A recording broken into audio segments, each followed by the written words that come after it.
आप सोच रहे होंगे 9 रूप तो देवी के होते हैं, फिर बहू? भाई बहू भी तो लक्ष्मी का रूप है। तो जब बहू के पैर पड़ने से घर में समृद्धि आती है तो और क्या क्या होता है, जरा देखिए।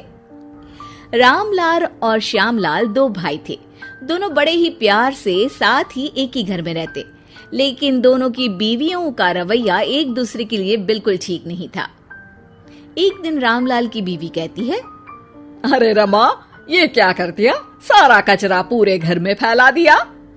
माफ करना दीदी, मैंने रखा तो एक ही जगह था, लेकिन हवा इतनी तेज चली कि उड़ गया। अभी उठा देती हूँ। हाँ हाँ, जल्दी करो। और एक बात, अब भाई साहब से बोल देना कि 2 रसोई कर ले। पता तो है मेरा बेटा सोहन बड़ा हो गया है, अब लड़की वाले भी आने लगे हैं, तो उसकी शादी हो ही जाएगी इस साल। हाँ हाँ दीदी, मेरा बेटा विहान भी तो बड़ा हो गया है और उसकी भी तो शादी होनी है। ठीक कहती हैं आप। अब हम ऊपर वाले तल्ले पर शिफ्ट हो जाएंगे। मैं विहान के पापा से बात कर लेती हूँ। बात नहीं करना, शिफ्ट होना है, क्योंकि मैं अब साथ नहीं रह सकती। हाँ हाँ दीदी, ठीक है ना। फिर क्या, हो जाते हैं एक घर के, एक परिवार के 2 टुकड़े और 2 रसोई, दोनों के बेटों की शादी। और फिर शुरू होती है कहानी। अरे मेरी बहू तो ढेर सारा दहेज लाई है। ये देखो, बड़ा टीवी, एसी, कार और गहने भी। दीदी, ये तो बहुत अच्छा है, लेकिन है कहाँ आपकी बहू? अब वो सो रही है। थोड़ी रिजर्व टाइप की है ना, अपने ही कमरे में रहती है और ज्यादा बात भी नहीं करती। तभी रमा की बहू की आवाज आती है, माँ कहाँ है आप? जल्दी आइए, नाश्ता ठंडा हो रहा है और मुझे भी भूख लग रही है। आ रही हूँ बेटा, रुक। दीदी चलूं क्या? ये लड़की मेरे साथ ही बैठकर खाती है, वैसे भी भूख लगाई है। ये बोलकर वो चली जाती है। तभी श्यामा की बहू बाहर आती है और बाहर की ओर जाने लगती है। अरे बहू, कहीं जा रही हो क्या? क्या है माँ जी, बिना बात के ठोका मत करो। जा रही हूँ मैं। वैसे भी मेरे पापा ने कार घर में रखने को तो नहीं दी है ना। अरे नहीं नहीं बेटा, बिल्कुल बिल्कुल, घूमो घूमो।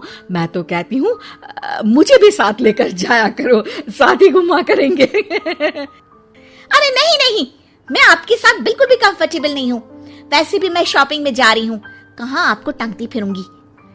ये बोलकर श्यामा की बहू निकल जाती है। तभी उसके कान में ऊपर वाले तल्ले से हंसने की आवाज आती है। और ये कौन इतनी जोर जोर से हंस रहा है? ऊपर जाती है, जहां वो देखती है कि रमा और उसकी बहू साथ बैठकर बातें कर रही होती हैं।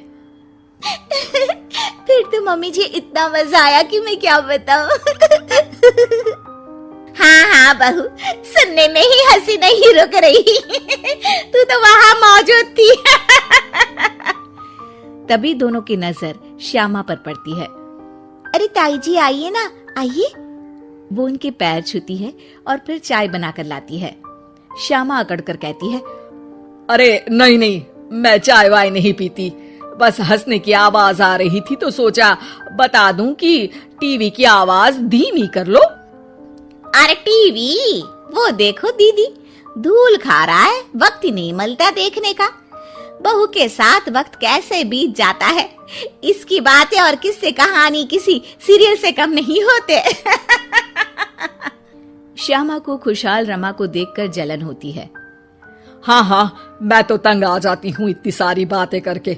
मुझे तो सुकून पसंद है। ये कहकर श्यामा चली जाती है।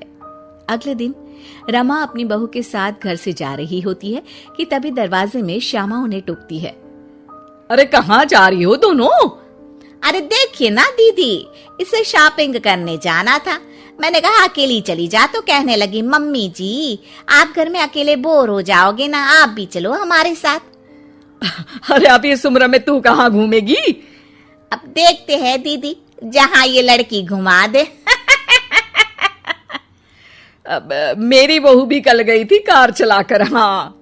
तभी रमा की बहू कहती है, ताई जी मुझे तो कार चलानी नहीं आती, लेकिन हाँ, इस सुहाने मौसम में मम्मी जी को स्कूटी की सैर करा देती हूँ। श्यामा का मुंह बंद हो जाता है। वो अपने कमरे में चली जाती है जहाँ उसकी बहू बैठकर अकेली टीवी देख रही होती है। बहू, तू भी कुछ बातें किया करना, मैं अकेले अकेले बोर हो जाती हूँ। तो क्या मैं यहाँ आपको एंटरटेन करने आई हूँ?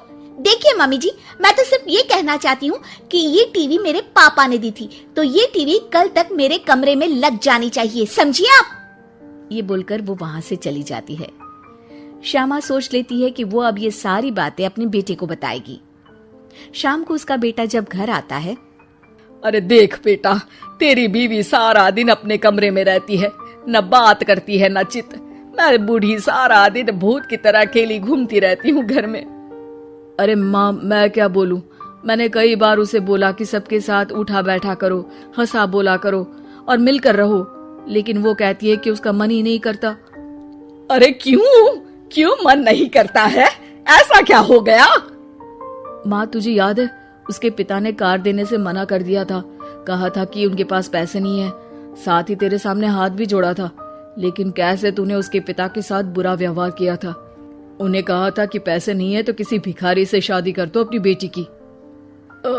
हाँ बेटा, तभी तो आज दरवाजे पर इतनी लंबी कार खड़ी है।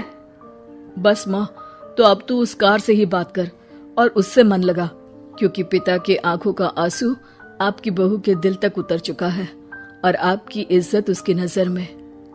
अब श्यामा को समझ आता है कि कुछ निर्जीव चीजों से घर भरने से अच्छा है कि सजीव चीजों से जिंदगी भरी जाए।